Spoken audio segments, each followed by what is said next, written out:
Welcome to Not Like This. Not Like This. From professional wrestling, horror films, and everything in between. Strap in. And now your hosts, Dale Zawada and Jim Snedeker Jr. Jim, why does protein powder taste like shit? It's a good question. I feel like there's levels to this answer. I think one of the reasons is it's usually some sort of whey protein, which is just like, when you make cheese, you separate the curds and whey, and the whey is the protein part of the cheese. And that's like all concentrated, and I think it just has a taste. The other part is if you get one that's like mixed with greens. What are you doing? Can you stop that, please? Jesus. Yeah, I'm trying to get educated here. Okay, so the other thing is if you get one that's mixed with like vegetable protein, like pea protein, like the not urine, but the plant, that tastes even worse. It tastes like drinking the shitty whey protein with peas smushed up in it. So I don't know if you've got that or if you just got the classic. But either way, it's no good. I've got some classic, I think. Yeah, it's not fun. I saw a recipe because I've got one final push, one final keto push. Okay, I didn't know what you meant. Because I'm 12 pounds away from my goal of 155, and I mean it's been a struggle. But I'm like, all right, I'm all in. I'm getting all the recipes. I'm getting all the fucking gimmick foods. I'm making my fat bombs because you need to have fat in your keto diet. That's very important. And I probably haven't been getting enough fat. And I saw this really good, fat bomb recipe, which was this zero carb protein powder and coconut oil, and you essentially get the taste from whatever protein powder flavor you get. They suggested this cookies and cream. They didn't have that where I was. They had mint chocolate chip, which I'm normally a huge fan of. Mm-hmm. And I went and I made them because you just essentially mix this together and you put it in a little ice tray and you just let it do its thing, and then you pop those motherfuckers when you need to. And like I did it just before the show. That's why I was a couple minutes late. And like I can smell it on my fingers still, and I'm like, I'm gonna eat that. I'm gonna be eating that. Fuck, shit, pal. Vince probably just snorts that protein powder. Now I might have to do that because if it tastes how it smells, I'm in for a bad time. Yeah, I mean, if you just think about what you're doing when you eat protein powder, and don't mistake this for me saying you shouldn't do it and it's bad for you, but if you just think about what you're doing, it's like drinking a cup of apple juice versus eating however many apples it would take to get that amount of juice. Like you're just concentrating I don't know how many gallons of milk you have to turn into cheese to get the protein powder in a scoop of protein, So anytime you're isolating one thing like that, it's going to be amplified. So I would, I guess it just tastes like shit. I've never, even when people are like, oh no, I've had this brand or that brand and it's really good. It never is. It's never there are ones that are terrible. There are ones that are worse than others, but there's never one that's like really good. Never, ever. You know what I mean? Hello? Yeah, it's like, how can I tolerate this the most? Yeah, it's... This flavor, I guess. Yeah, so I might experiment with that shit a little bit. Finds the best tasting one. Expensive if you want to do that, because it's like at least $40 the fucking jar tub thing. Yeah. Forgot about that. Forgot how expensive that shit is. So it looks like I'm with mint chocolate chip for a while. So get ready for some weird mint chocolate chip recipes. Yeah, it's never good, but I've also never tied it to cost. Like some of the cheaper ones I've gotten are okay, and there's more expensive ones I've gotten that tasted awful. It's just such a you said, it's expensive because Not because the good tasting ones cost more, but because you have to sift through like 40 different ones to find one that doesn't make you want to throw up. Yeah, the process of finding one you can, once again, tolerate, that could be costly. Maybe I get lucky. Maybe it just kind of gives off this this stench that I don't care for. This odor that's making me nauseous over here. Maybe it's just that, but it tastes good. We'll find out. Final 12 though, Jim. That's good, man. I mean, that's a big ass goal too.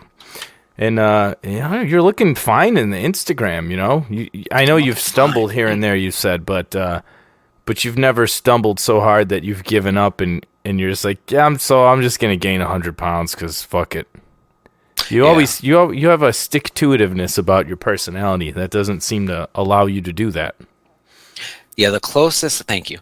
The closest I got was like an 18 or 20 pound gain around November, December-ish, and I was like, oh, let's nip that in the bud, because I know how that could go.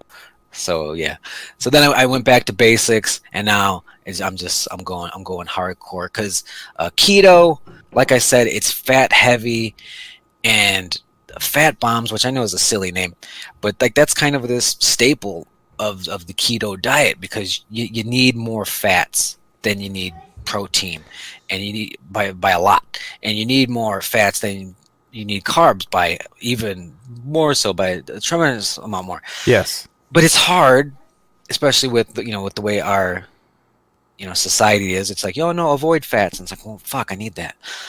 So it's hard. So the people make these little cheat snacks. The fat bomb, which is just protein powder. The coconut oil for the fat. So it's like literally 99. It's like 99% fat, 1% carb, and that's about it. No, that's not right. But it's a lot of fat. Yeah, I haven't been doing that. As long as I've been doing keto, I've never done the fat bombs. Yeah. So I said, all right, okay, final 12, big push. Let's go all in. Let's do the fat bombs. Let's do all these little side gimmicks that come along with it. Because I tried to avoid that for the most part. I was like, fat bomb? The fuck are you trying to sell me? Do I need a special blender for this, assholes? Yeah. Do I have to start reading magazines on crafting too? Like, that just sounds like a fat bomb, bath bomb. Like, what else do I have to compromise in my life? Yeah. Subscribe to Goop to learn more. It's like, no. Speaking of subscribing, I'm going to do some Patreon shout outs here. Yep. We've got a new patron this week. So we still have our Fab Five. We got Brandon, Kayfabe Jim, we got Mason, Topanga, Dave, and now Eric from Dad Bod is subbed up. Ooh. So thank you for subscribing, Eric. Thank you, everyone else, for continuing your subscriptions.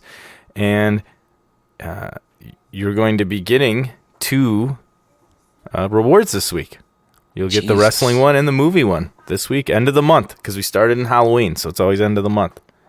Right on. So thank you for subbing. And do we know?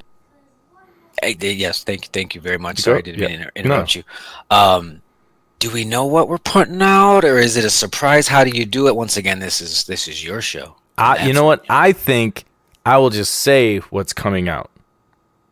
I'll just do it that way. Okay, I don't want to. That way, the people that listen, they've been loyal listeners for a while. Maybe they're like, I don't know if I want to subscribe. Is it worth it? I know some of these folks have been around since damn near day one. I think Kayfabe Jim's been here for a long fucking time, and like that means the world. He has. I love it. He has been listening to Sad Clown Radio, I think, since before Chris was co-hosting and we were a 3-man show. Yeah. So that's like the first 20 episodes or 40 or something. That's not a long time. That's like 7 name changes to fucking travel through. Right. Like, hey, where you guys at now? What'd you do this time? Oh, you got tired of that name? Okay. Yeah, the name changes have happened, but I don't know if people know or don't know, but the show, there was a period of time where I wasn't doing it for a few months because I was like, I want to be a police officer. I don't want to be doing this wacky show. Like, they're already going to find out a bunch of other shit I don't want them to find out about. So maybe I'll just lay low. And then I don't remember what it was. It was like a movie. Oh, Man of Steel. I was like, I gotta talk about Man of Steel. But the show has never stopped. From our first episode until this episode you're listening to, Dale or I, or a combination of Dale and someone else, or a combination of myself and someone else, have put out a show every week since 2010, since October of 2010. Is that okay? That's when it was? Yeah. Nice. Yeah, because our pilot, our test, our episode 0 was Halloween stuff. And then our first, like episode 1 was November. But the first episode we ever recorded, and just as a test, came out in October. It was a Halloween episode. Yes, Kayfabe Jim's been here a long time. But the rewards this week, the wrestling show, we are going to be discussing WrestleMania 15, which was the first Rock Austin main event. It was the first WrestleMania I ever purchased on pay-per-view. And at the time, I was a hardcore WCW guy, but even I had to see Rock and Austin. And then the movie, the watch like this week is Ghostbusters. A classic. We had a pretty fun time recording it. There were some things that whenever you're doing these watch along ones, there are always things that you don't catch. Like, I've seen that movie 100 times, and there's just little things because you're watching it in a different way. You're like, what is that little thing in the corner I never noticed? There were some of those, just some observations about the story. We had a blast recording that one. So those are your Patreon exclusives coming out this week. That one's fun. They're both fun. WrestleMania 15. Jesus Christ. That's the Undertaker Big Boss Man match, folks. Yep. There's a lot. That's Butterbean, folks. Mm-hmm. Who's tough enough? Not Bart Gunn. It's a good time to subscribe to that Patreon if you want to. And there's a problem though, Jim, but I do have the solution. What's my problem we're having with the Patreon episodes is we're creating like new inside jokes and running gags. That's true. And then we kind of carry it over to the main show, and people are like, something's there, but I'm not all in on that one. But they're having a good time. But the solution is you subscribe to that fucking Patreon. You get on board. Then you find out while we're always laughing at Bruce Wayne's small ass TV, where he's a fucking billionaire. And then making callbacks to it in other Patreon episodes. Oh, there's Bruce Wayne's TV again. A lot of wealthy folks have little TVs. Oh man! And then one day soon, for the movie episode, if you've ever heard in the past, what would you say, since October? Before that, maybe? Before that, because we had this recorded beforehand. So for the past 5 months, if you've heard Dale and I ever tell you to drink your juice, yeah, we got a movie in the queue that will finally clear all that up. It'll clear it up. Oh, yeah. Man, drink your juice. Yeah, that one's made the main show more than a few times. That one makes my life. That one makes conversations with other people, and they have no idea what I'm talking about. But yes, we have a good time doing it, and I just want to thank you guys from the bottom of my heart for subscribing and caring enough to subscribe, because we only started this Patreon thing just to take the burden off of Dale and I for paying for the hosting every year to put the show up. Yeah, which that shit's about due. Actually, we didn't even talk some numbers. Yeah, it's expensive. It's expensive. I mean, it's not. We're not crying poor or anything, but it'd be nice to not have to. It ain't free. Pay out of pocket to just do this show for you guys. That's all we ask. We're not over here telling you guys to go to our OnlyFans, and we're not out here making a living off of this. So we appreciate everything you guys do for us. That's just the new webcam show. It's like, hey, we're doing a watch along while I unbutton this shirt slowly for 90 minutes. We can add tiers. If there's demand, I'll add a tier. Oh. $4,000 a month. It'll be whatever you want to see. So price, huh? I think we were probably both planning on I didn't watch it. I don't have the network. But the Royal Rumble was Sunday, and we were probably planning on spending a good deal of the show on that, I would imagine, right? At least a little bit. It's a little bit. And we will, but I don't think we can not talk about Kobe Bryant and his daughter and the other victims of the crash that happened on Sunday. Who were this one is just a tragic. This one's all types of fucked up. It's terrible. And everyone's at least heard what has happened, maybe not all the details. And I'm in that camp. What other victims? Because all you're hearing, is Kobe and his daughter, and it's fucking awful. Who else? Because as of the last time I read, they hadn't released the name of the pilot. They're still investigating the crash. But there was Kobe Bryant, his daughter Gianna, that's his second oldest daughter, I guess. There was a baseball coach and his wife and one of his daughters.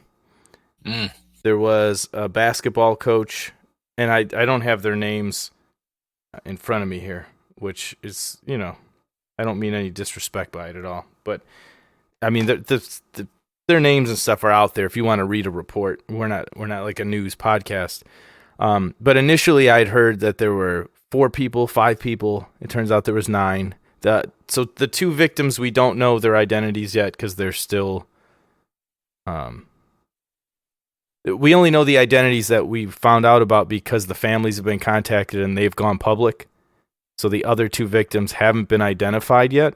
I don't even know if they have the coroner hasn't said, yes, this was Kobe Bryant. They just know it was Kobe Bryant. These were people on board? Yes. Or were they on the... Okay. No, they were on board. It's weird. Not weird, I guess. But if you listen to this podcast, I'm a musician, and a lot of music fans listen to the podcast. There's a really famous guitar player, Stevie Ray Vaughan.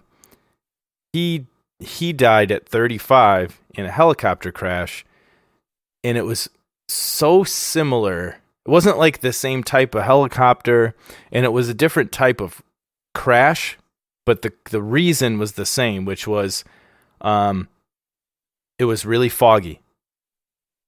There was a lot of fog, and so visibility was poor, and then they were both navigating through hilly areas, and they hit the side of a hill. Now I think Stevie Ray Vaughan's hit the side of the hill, and that impact is what the crash was. And I guess the helicopter that Kobe was in hit the hill or got too close, hit something, and then was having an engine malfunction, and then crashed after that. But it's just weird. I mean, apparently if it's foggy, don't get in a helicopter. So it connected those 2 things for me the other night, because that was immediately what I thought of when I heard helicopter crash. I thought of Stevie Ray Vaughan because that was his last gig. Sure. He played a concert at Alpine Valley that used to be up in Wisconsin. It was him and Eric Clapton and Robert Cray. There was a bunch of people. God damn. And all these helicopters took off, and no one knew until the morning that Stevie Ray Vaughan's crashed. But yeah, Kobe was only 41 years old. That's terrible. 41. On his way to go coach his daughter who died in the in the helicopter crash. He was and that the assistant coach that was in there who died. She was 38. I remembered her name. I can't remember it now. But she was the assistant coach on that team. They were all going to this girls' basketball game. Yeah, and the way I was thinking about it, because with athletes, you can kind of put their life in chunks. And I was looking at Kobe, and I was thinking about it, and I was like, we obviously saw his career, but I was really looking forward to his post-career, life, because obviously he was analyzing it for ESPN. He obviously loved the game. He was teaching his daughter, won an Oscar, coaching his daughter. just won an Oscar. And he was going to turn her into the next big thing in a couple years, and that was going to be fucking amazing. Like, we didn't get to see Kobe Bryant's Act 3, and that's fucking tragic. That's what broke me up about the whole thing was that his daughter, one of his 4 daughters, was with him, and now his wife and his other 3 daughters have to carry on. He's one of his kids is only 7 months old or something like that. That's terrible. And Teddy had just had a game, and it was the best game he's ever played in his life. He scored 8 points. He just played out of his mind but he had it turned on. He was he found this thing to get agitated about, and he let this thing get under his skin on purpose to make him have this cold-blooded killer instinct in the game. And it was that, there's this kid on his team, they used to be really good friends, and now they're not friends anymore, and he was saying he's better at basketball than Teddy, and so Teddy, he stuffed him and he stole the ball. He had the game of his life, and then we get home, and Chris had already posted pictures. Like, she just as a nice thing to do. We didn't know he was going to play that well, obviously, but she'd had some pictures taken at the game, like some professional shots, and they looked really cool, and she posted them on Facebook. And then our friend Mike called me and told me that Kobe Bryant died. And it was just weird, just a weird, rough tie-in. I don't want to just give you guys a report. I mean, you don't listen to this to hear news. I just wanted to tell everyone how I heard about it and how it impacted me. And it's that, where were you during 9/11? Yes. It's like, what were you doing? It's like, well, actually, it's funny that you asked, because it was very emotional for multiple reasons. Here's why. Yeah, I heard a clip today on the radio, and I couldn't find it on YouTube. And now YouTube is flooded with tribute videos and stuff. It's hard to track anything down. But somebody was interviewing him about, don't you want to try for another kid to have a son so they can carry on your legacy on the court? And he was like, well, my daughter's going to do that. Like, I don't need a son to carry on my legacy. I got choked up when I heard that on the radio. Yeah. It's just, anytime somebody that important to that many people just is blinked out of existence, it's almost impossible for anyone to sort of grasp it. This was a guy who was working on a bunch of other things, and he was just going to coach his daughter's game. He's not like, oh, he's on a helicopter, he's going to the Caribbean to party with rock stars. Like, he was going to coach on a Sunday. He was just going to his kid's basketball game, which is what I was just doing. He's just being a dad. Mm-hmm. And now he's gone. It's rough, and it's rough when you see other people's reactions that you never thought you'd see them cry in your life. Like Doc Rivers and Dwayne Wade and stuff. It's just, it's rough. I've seen Dwayne Wade cry about 1,000 times. Yeah, but I mean about somebody being dead. And the Grammys were at the Staples Center, so they did a tribute to him there with Boyz II Men singing. Of course, they were singing "It's So Hard to Say Goodbye to Yesterday" with Alicia Keys. And not that it means anything, but even at the Royal Rumble, they were like, we're saddened about the loss, and they put up a graphic, for 10 seconds or so. And I was like, this is the day. This is the day. And it's weird with Kobe too, because and it must have been, I was only 6, but if you were like a big music fan, it must have been like this for Stevie Ray Vaughan or Buddy Holly, where it's not like, and I don't want this to come off the wrong way, but when I found out, like Lane Staley from Alice in Chains, when I found out he died, and because he overdosed on drugs, I was really sad but it wasn't shocking. When you found out Kurt Cobain died, it was really sad, but I wasn't shocked. Like, most of the time when a celebrity like that dies, you kind of know, like, you're not shocked because it wasn't an accident, Yeah. Chris Farley. Yeah, It's like right. super sad, but you're can't sad. be too shocked. You're not shocked, but this was just like your brain hasn't even put those. Like, my brain had been putting Lane Staley has died today, like, it was running through my mind many years before it happened. Like, my brain had already, like, oh yeah, I've heard these words put together in your imagination. My brain never imagined Kobe Bryant died in a helicopter crash. Like, that never even crossed my mind. That's cool that they had a tribute to him at the Rumble. Even if it was brief, but that was nice. There were a lot of tributes around the NBA where they would, his number was 24, so they would take back-to-back. Both teams would take a 24-second violation. I heard about that. That was nice. That sounded nice. So I don't know. It's weird. It's sad. He left behind a lot of people, but I don't think anyone's ever going to forget him. So we have that.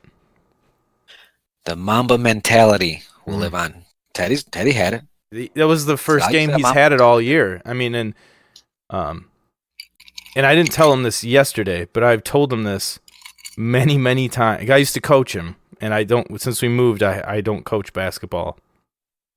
But when I did coach him, I would tell him, look, you get really upset when you lose, and you let it bother you. And I said, that's not a bad thing for basketball.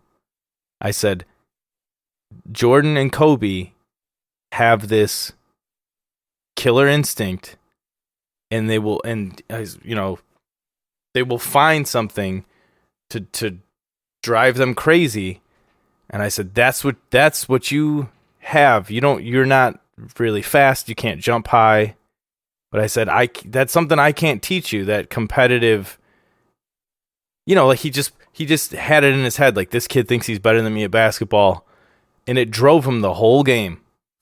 And I'm like, that's a fucking storyline right there, by the way. Like, what is happening in grade school basketball where you have this Game of Thrones blood feud between former friends, and one's talking shit and the other's like, oh, we'll fucking settle this out of the court. Mom, bring the photographers. We'll handle it out of the fucking court. And I'm like, I'll tune into this. Yeah. They were close friends for a while this year, and they play basketball at recess. I mean, obviously not lately, but when the weather permits. And he's like, he's trash talking and all this stuff, and he's way bigger than Teddy. He's probably closer to my size than Teddy's size. And I said, Teddy, it's just basketball. It's recess. It's just recess. I said, you want to shut. I gave him the Karate Kid. Like, I'll give you time. Mr. Miyagi's like, okay, leave him alone. But then, kid, you're going to have to fight in this tournament. And then you got to back up this shit, But, like, until then, I bought you some time. So I told him, just brush it off. Tell him, come on, man, this is just recess. And then know that you're about to play his team. And his team was the only other team with just one loss. So these teams had the same record. They're both tied for first place, essentially. See, even more stakes? Yeah, look at even that. more stakes. And he, and there's, they usually split the teams up in squads of 5. So, 5 kids will play a whole quarter, then different 5 kids play another quarter. Then, and he just happened to be playing against the same squad with this kid in it. And he blocked his shot. He stole the ball from him a couple times. God, damn. He played his best game he's ever played in his life. And my mom cried. She didn't care about Kobe Bryant, but there's just something about a tragic loss like that all of a sudden, and he leaves behind a family, and his daughter was there. It's terrible. Yeah. And not even, to sound selfish, because obviously his family's Like that's the main thing. But if you're a sports fan, with his little show, The Detail or whatever, when he would analyze stuff, obviously, like we lost a lot of knowledge.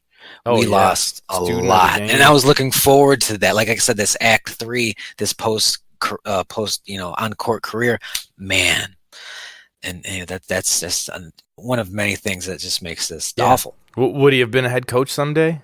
You know, that type of thing, because he's different than Jordan. He modeled his play after Jordan and said that publicly, always. You know, he was sort of like the first generation of players that grew up idolizing Jordan and then, you know, made it to the NBA. If you think about it, you know, he was like 18 in 96 or something.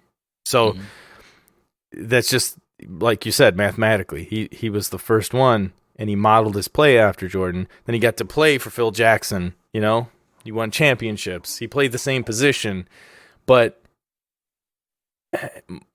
when Michael was done, he seemed a lot more into the playing and not so much into the analysis and the breakdowns and all that stuff. Yeah. And that's fine. Yeah, that's fine. Kobe's just a different cat. But man, Kobe seemed like he could have definitely coached in the NBA, and that would have been something special to watch too. It's sad. Never got to see him play live. Neither did I. That's the thing for me that sucks. You know, I've seen Shaq, Dwayne Wade, Eddie Curry, but never Kobe. I'm sorry, you threw Eddie Curry in with those other guys. Oh, did I?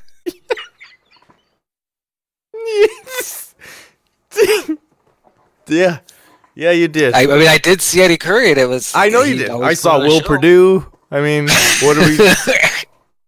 How? Where are we going? Eddie Curry has a special place in my heart because JD and I think we met his mother in the 300 level because this woman was cheering for Eddie Curry like nobody's business. And we're like, that's got to be family. And she'd be like, that's my baby. And I was like, I think that's got to be. You think she'd have better seats? So I don't know. Weird thing I have for Eddie Curry. I get it. He was one of those guys that had really. People had high hopes for him. And then, you know, he had some health problems. And Kobe was never like, like when you look at him on paper or when you see him compared to the other top physical specimens in the NBA, you were never like, he never stood out, you know, physically compared to other people. But man, he just outworked everybody. Yeah. He was great. Eddie Curry. That's like, you're like, I've seen Hulk Hogan, I've seen Macho Man, I've seen would be another big one. Bret Hart. Van Hammer. Yeah, and then you're like, I've seen Scotty Riggs. Buff Bagwell's the perfect pick for that. It's like, sure, but not in the same league, I'd say. But see, Eddie Curry, what would be the wrestling comp to Eddie Curry, where it's like coming in everyone had high hopes for him, and then just kind of didn't do shit. Maven, it's always Maven. Maven, wasn't he a Tough Enough guy? Yeah. That's what it was called, right? Yes. Okay, because the Ultimate Fighter is abbreviated Tough. So whenever I'm about to say Tough Enough, I'm like, are you talking about the right thing? Okay. I'm sure Vince loved that. It's got to be a copyright see what they did, pal. Motherfucker, clever bastard. Bald piece of shit. So last Kobe thing for me here. The logo, is that something that's going to be looked at within this tragedy? Revisiting the logo and the silhouette? I mean, it's interesting. I wouldn't be opposed to it or anything. I'm not offended that that fans are talking about this. There's some fan petition. It's got over 1 million signatures to redo, because people might not know that the silhouette in the NBA logo is an actual silhouette. I think it's Jerry West. Mm-hmm. It's an actual silhouette of an actual person. And there's a petition to change it to Kobe. Yeah, I'm definitely not against that. I think it would look great. Jerry And West played for the Lakers, won championships over there. Also was the GM of the Lakers when they got the pick from Charlotte to get Kobe Bryant. yeah, but would you get sad when you see it? Like there's a logo. A little bit, but I think I like it wouldn't bother me. it would remind me of like all of it. It's like the tragic end, and of course this legendary career.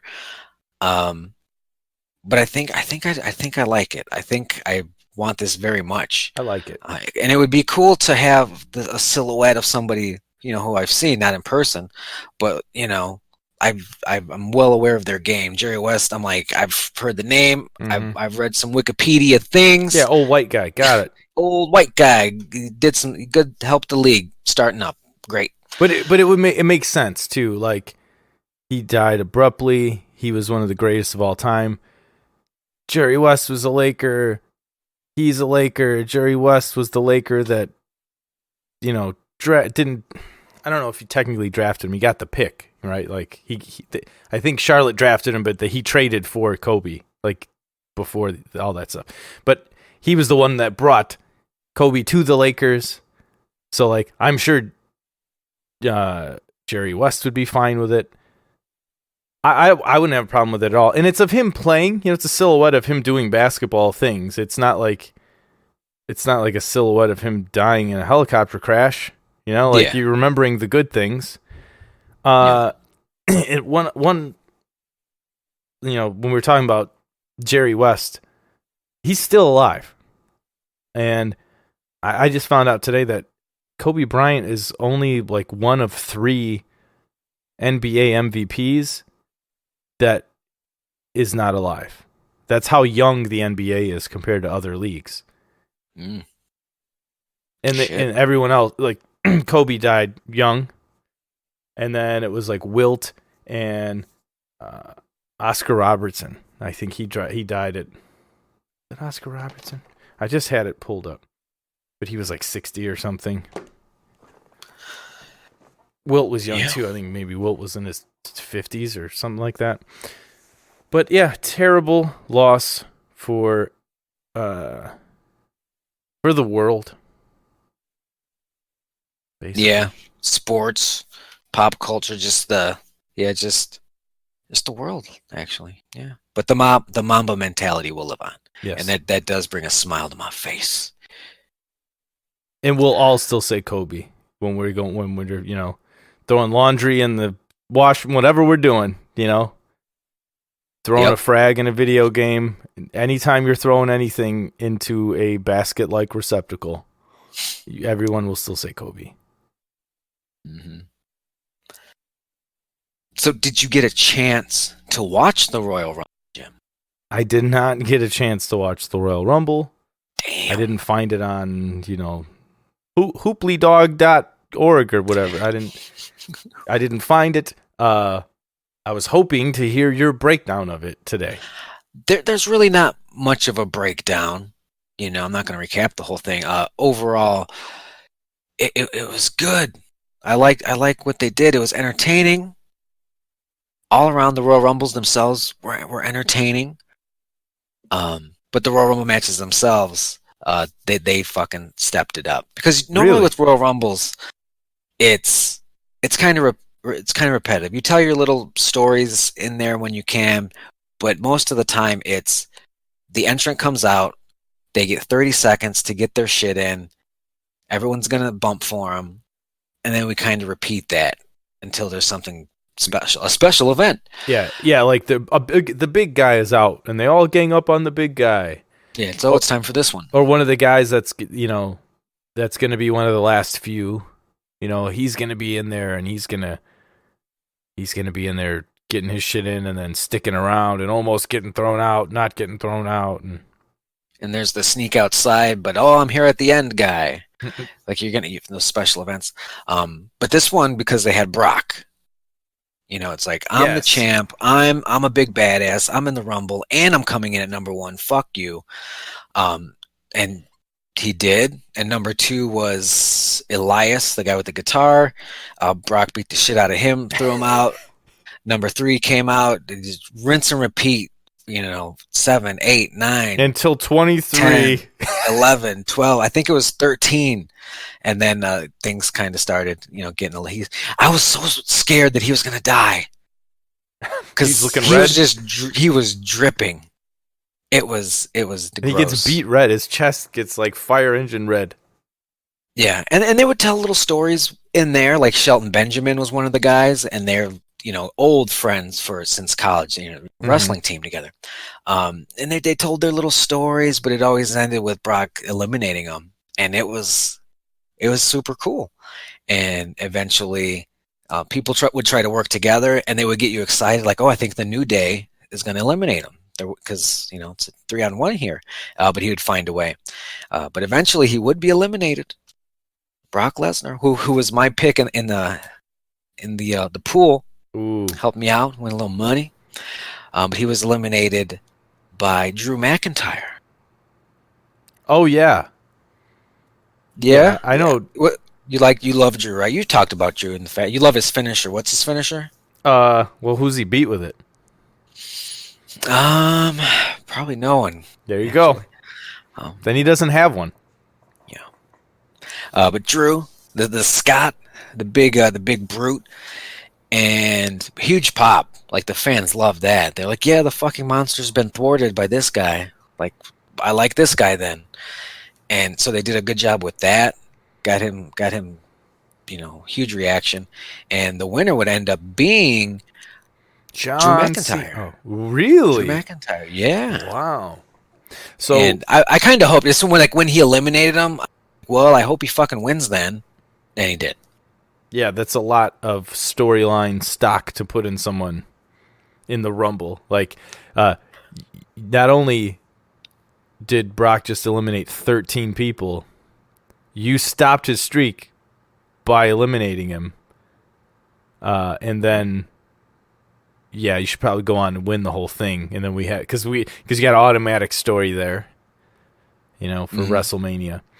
Did they touch on the angle at all? Like, what was he going to get if he won? His prize, yeah, they never really solidified that, and yeah, that's a flaw. That Jesus Christ, it just makes 4 weeks to just do it in a tweet if you have to. I don't give a shit. At WWE cares. Fuck. But it was a fun Rumble. The pacing was awesome. They had some surprises, of course. MVP made an appearance in the Royal Rumble. What? MVP was there. The big return, however, was the Rated R superstar, Edge. You predicted it. Yeah, there's a lot.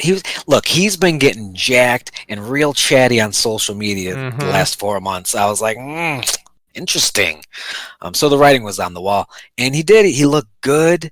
From what I saw, the camera work in the whole show was awful. So the music hits, and everyone's like, "That's clearly Edge's music. I can't. It's happening." And you see him run out from behind the corner, and you're like, "Fuck yeah!" And then they would cut to the crowd. And you're like, no, go back to Edge. I haven't seen him in like 12 years. Go back to Edge. And they did. And you're like, oh, he looks older. He's ripped. He's got a little gray in his beard. Why are we back to the crowd? I don't care about any of these fucking fat losers. And yeah, the camera work was terrible. They missed his run to the ring because he was so hyped up. We went to the crowd. What? He slid in, and Edge has one move, and it's the spear. Yeah. And he spears someone. I mean, from what I hear, I didn't see it because we cut to the crowd. God. And everyone was just furious. Like, after the show, all you would hear about is, that was a pretty good pay-per-view, but what the fuck was with that camera work? Even Edge today sent out a tweet like, yeah, we all make mistakes. We'll find an alternate angle, no worries. Like, Jesus.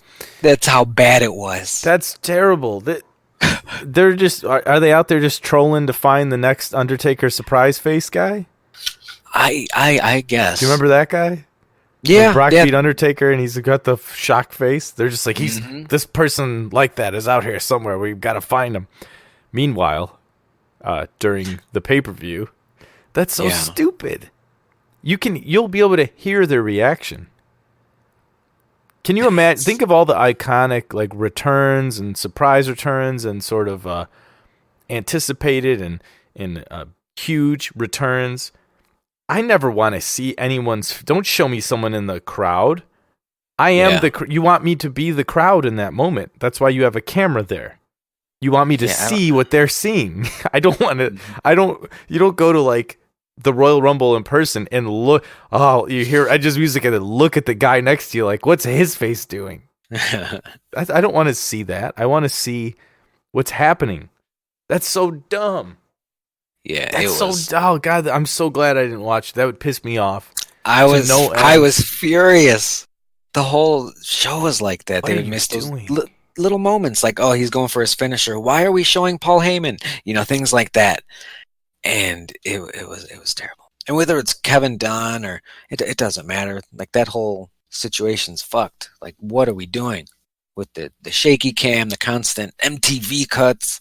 You don't show the crowd reaction unless it's like they're reacting to something that's supposed to be horrendous. Like, oh, this person's getting stretchered out. Here would be my rule for crowd cuts. Did the wrestling performer in the ring just pull a Psycho Sid? Oh, they did? A cut to the crowd. Yeah, they're good. Yeah. That's it. That's the only time we cut to the crowd. And even then. But if you think about other like people crying, like shoot sports, the only time they focus on the crowd, other than like we're coming back from commercial break or like it's in between plays or something, is like if somebody's hurt, or somebody just gave an impassioned speech or something. So then they're not missing any action. The action's already happened. And then it's during a downtime. You see the reaction. But when the music hits and someone's running to the ring, that is the action. That's like if there's a kickoff and they're like, let's see what that lady thinks about this kickoff. Like, what? They would be fired immediately. And the director. It's great that you say that. You bring up that ridiculous scenario and laugh, because that's what's happening. People are like memeing it. They're making videos. Oh, great. Like, here's Hogan's big slam, and they cut to the crowd during it and shit. And the big boot, we cut all that. It's awesome. And I hope to see a lot more of those, because those are great. Oh, God. That's it's worth it for that. But other than, unless you were actually in the pay-per-view or God forbid you paid to watch it or something, then you got screwed. But we'll have cool memes. Cool memes. What about the Ladies Rumble? Wasn't there a Ladies Rumble? The Ladies, yes. It was good. Beth Phoenix was one of the big surprise returns there. She got busted open. The back of her head hit the ring post, but you know how they have those like weird gimmicks on the ring posts now? Yeah, it's like the little LED things. Yep. It cracked that real fucking bad, and like she has like Dolph Ziggler hair, so imagine Dolph Ziggler all Ric Flaired up. Jesus. Yeah. And I was like, get her out. She's clearly not winning the Royal. I love you, Beth. You're not winning the Royal Rumble. Just go the fucking back. But she was in the finishing spot, and I was like, okay, that makes sense. And I'm sure they're taking care of her, of course. But I was like, it's so ugly to see, just pieces of her brain on the mat. It's gross. The winner. Who do you think won? Can you even name one of these ladies, Jim? How many do I have to name? You'll probably name the winner doing it. Charlotte Flair. Charlotte Flair won. Okay, because that's what my go-to. Because Ronda's out. It's Vince's too. Go Charlotte. Go-to. Is there is Bayley still around? Bayley's around. I think she's a champion. She's a heel, doing her thing. Is there someone named Becky Lynch? Becky Lynch also has a strap. She fought Asuka. And Paige and CM Punk wrestle the same amount of matches now. So yeah, they just talk. That's. I think I've run out. Honestly. Oh. Are the twins? The Bellas. The Bellas? No. Okay. No, they're gone. I'm done. I'm out. I know exactly where you're going with that. Hey, those. Nope. Yeah. That's it then. I mean, I probably named more than you thought. You did. look, that's plenty. Okay. It's all they use anyway, so it's fine. You name the active roster. I bet I could name only a couple more male wrestlers that still wrestle. You know. You gotta get back on the program. You gotta see what Big E's up to. Big E Langston, I was hoping that he would get that false hope moment, like, holy shit, I think Big E might win this, and then of course he doesn't. He just kind of got eliminated by Brock. He rallied the troops. They did a little tease of eliminating him, but he didn't do anything too impressive. What about Kofi? Kofi also got eliminated around that time pretty quickly. He didn't do a Kofi spot where he stays active, no tricks or stunts, which I was disappointed because John Morrison's back and he's like a parkour guy, and I was like, Kofi and John Morrison, they're going to be out there at the same time, and they're going to do a double stunt to stay alive in the Rumble. I was way off. What was your favorite Kofi stunt? Just off the top of your head. I know we didn't prepare this ahead. I like the chair one. I like the chair pogo stick. I like the one where he's all the way out on the guardrail, like on the barricade, and sprints off the barricade back to the ring. That's a good one too. Because the way the shot is, it looks impossible. You know, the way they shoot it. Like, no, can't make that. Like, it's probably not that far. You think, like, it can't be so far that there's like a 50-50 chance he doesn't make it and botches his big moment in the Royal Rumble. You know, that's what everyone's looking for. But it's probably further than I could make it, you know? Yeah. And the way it's shot, it just looks like there's no way he's sprinting off this onto the ring apron. There he goes. Yeah, just kind of got eliminated by Brock, but that was fine. And that was good heat because people were like, we didn't get our coat. And he's like, yeah, fuck you. Here's my belt. He would just parade around the ring with the belt, and it was great. He just had it in the match. Well, Paul Heyman was ringside, so he'd give it to him. But yeah, that shit was hot. Man, imagine how much hotter it could have been if there was a reason to win the Royal Rumble. I don't know if I mentioned to you, but I just wish it was, oh, you don't like that I'm a part-timer? If I win, I'm taking the year off. That taking a year off is just mega heat. And it makes sense because he's Brock. It would make sense for people to try to get him. Like, fuck you. Yeah, and it would make sense. Extended vacation. I love it so much. It would make sense from a storyline aspect because, the winner gets to wrestle for the belt. He already has the belt. So if he wins, not only do you not get a cool WrestleMania title match, I'm not even going to be there. Bye. Bye. Well, we'll see what he does against Drew McIntyre at WrestleMania. It's Brock and Drew. A lot of beef. Maybe they can build this up for a couple months here. A lot of beef in that ring. Maybe Don't they get won't. hurt. They're not, or maybe they'll wrestle on Raw next week. Who knows? It's WWE. See, you don't have to worry about if Brock's in the picture. That's true. That's true. That's a good point. Yeah. Don't gotta worry about that one. Any plugs, Jim? I don't have any plugs. I just want to thank everyone again for subscribing on Patreon. And check out facebook.com/dadbodlive for the upcoming Dadbod shows. And follow me on Instagram at JamesJRMusic. Follow me on Instagram at Dale Zawada. Check out dmsguild.com for my little D&D adventures. More coming soon. This was episode 108. Thanks for listening. I'm Eddie Curry. I'm Van Hammer.